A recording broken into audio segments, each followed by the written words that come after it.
Friends, आज के lecture में हम विलियम वर्ड्सवर्थ की बायोग्राफी को कंटिन्यू करते हैं। इससे पहले लेक्चर में हम बायोग्राफी को देख चुके हैं। Let's begin. Wordsworth began writing Peterwell on 20 April 1798. Peterwell has a reply to Coleridge, the rhyme of the ancient mariners.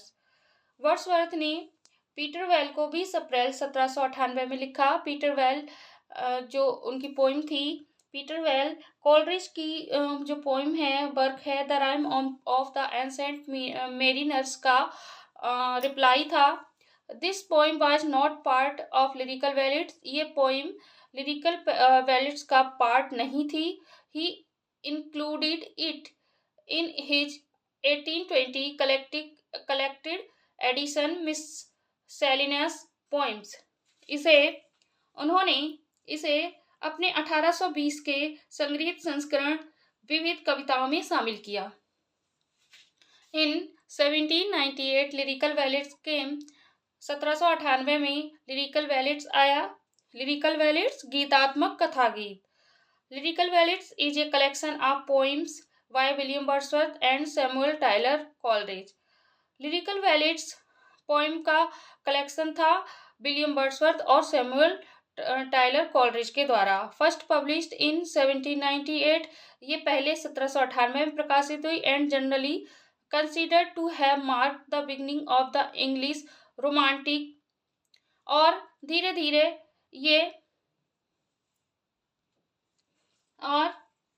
इसे साल 1798 में पहली बार प्रकाशित किया गया। ये अंग्रेजी रोमांटिक आंदोलन का शुरुआत का प्रतीक माना जाता है इसे, लिरिकल बैलेड को। मूवमेंट इन लिटरेचर में इन लिरिकल बैलेड्स में वर्ड्सवर्थ कंट्रीब्यूटेड 90 पोइम्स। वर्ड्सवर्थ ने 19 पोइम का योगदान दिया। And S T. Coleridge contributed 4 poems और एस.टी. कॉलरिज ने 4 पोइम का योगदान किया। This collection has 23 poems. ये जो कलेक्शन था जो 23 पोइमों का था। A second edition was published in 1800। Preface to lyrical ballads. 1800 के संस्करण में वर्ड्सवर्थ ने ज्यादा कविताएं और एक प्रस्तावना जोड़ी।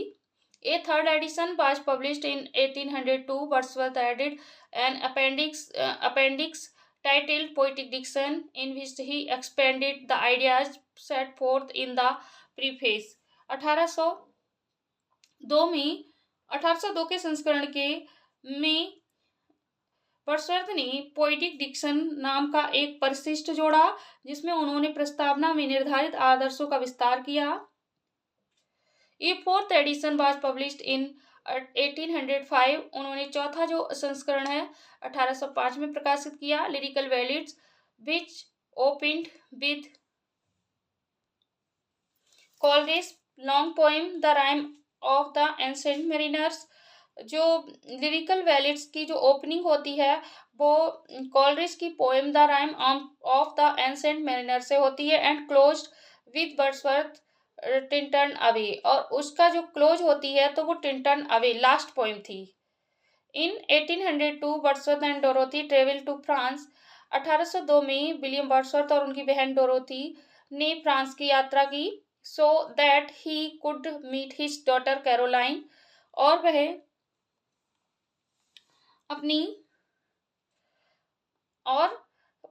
अपनी बेटी कैरोलाइन से मिले।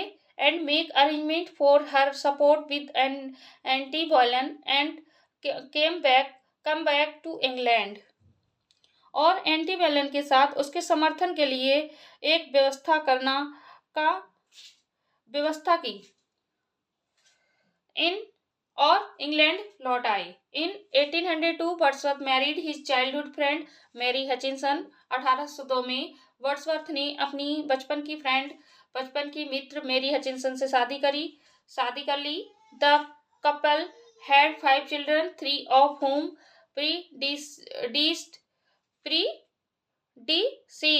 their father. दंपति के 5 बच्चे थे, जिनमें से 3 हुए तो उनकी पिता की मृत्यु हो गई। In May 1802 sir James Lowther Earl of Lonsdale died. May 1802 में sir James Lowther Earl of Lonsdale की मृत्यु हो गई। In 1805, William Wordsworth's brother John Wordsworth died in a shipwreck off Dorset's Deadly Coast। 1805 में विलियम वर्ड्सवर्थ के भाई John Wordsworth की एक शिपरेक में मृत्यु हो गई। शिपरेक में ऑफ डोरसेट घातक के तट पर। Wordsworth started writing a poem in 1799। Wordsworth ने 1799 में पोइम लिखना स्टार्ट किया and called it poem to Coleridge, और इसे पोइम टू कॉलरिज कहा, विच ही कंप्लीटेड इन 1805, और जिसको कंप्लीट किया 1805 में।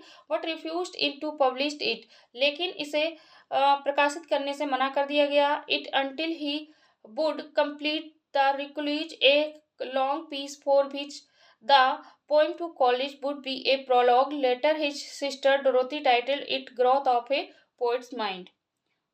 ये जब तक ये बैरागी को पूरा करेगा, एक लंबा टुकड़ा जिसके लिए कविता के कॉलेज एक प्रस्तावना होगी।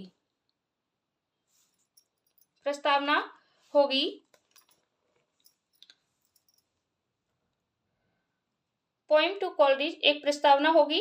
एंड बाद में हिज सिस्टर डोरोथी, उनकी बहन डोरोथी ने इससे पोइम टू कॉलेज को एक टाइटल दिया, growth of a poet's mind. And then his wife at the time of its publication, और उनकी जो पत्नी मैरी हचिंसन ने उनके प्रकाशित होने के समय पर, after the death of Wordsworth की मृत्यु के बाद, इस पोइम को जो नाम वर्ड्सवर्थ ने दिया था पोइम टू कॉलरिज, इसको द प्रिलूड टाइटल दिया। This work is called Wordsworth. ये जो विलियम वर्ड्सवर्थ का जो वर्क है, इसे मैग्नम ओपस और मास्टरपीस कहा गया। इसी जो वर्क को मैग्नम ओपस और मास्टरपीस कहा गया।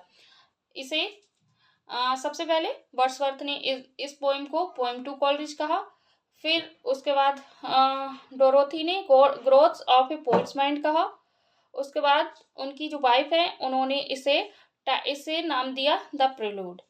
फिर उसके बाद ये 1850 में प्रकाशित हुआ। इससे आगे हम कल करेंगे। Thank you watching this video. Video अच्छी लगी हो तो लाइक, सब्सक्राइब एंड शेयर जरूर करें। Thank you, bye bye.